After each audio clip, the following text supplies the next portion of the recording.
May inilatag na suhestyon si 2nd District Congressman Jose Chavez Alvarez para sa tourism development ng Puerto Princesa. Ayon sa kongresista, dapat ay hiwalay at namumukod tangi ang turismo sa lungsod na nasa sentro ng lalawigan. Puerto Princesa, dapat talaga, matagal ko nang sinasabi yan na Puerto Princesa must be a separate and distinct destination. Dagdag pa ng kongresista, nakakalungkot na nadadaanan lamang ng ilang mga turista ang syudad na pumupunta sa labas ng Puerto Princesa, partikular sa bayan ng El Nido at iba pang lugar na nasa labas ng Puerto Princesa. Ang dapat sana kasi ay magkaroon ng mapupuntahang beach sa syudad, magkaroon ng mga nightlife at iba pang mapupuntahan ng mga turista. Kaya lang pagpunta mo ng Puerto Princesa, nandun lahat. May beach ka, may nightlife ka, may marami kang pasyalan na tanawin.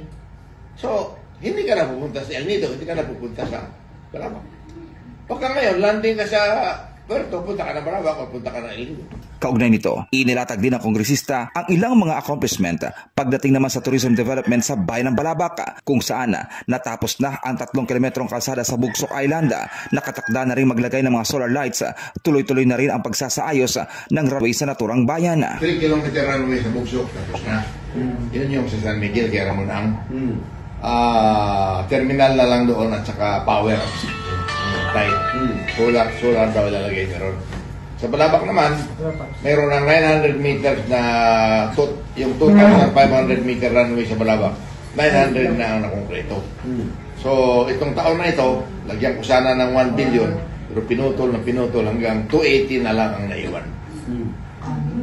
280 million. So, kung 280 million, siguro mga 3 taon pa bago matapos yan.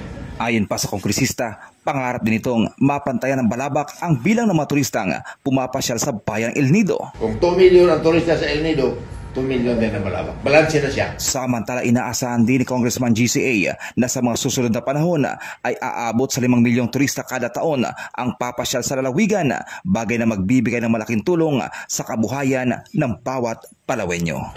Hopefully, in our lifetime, abot tayo ng 5 million tourists. Malaking bagay yun para sa kabuhayan ng mga Palawenyo. MacArthur Asutilya, Basta Radio, ibandera mo.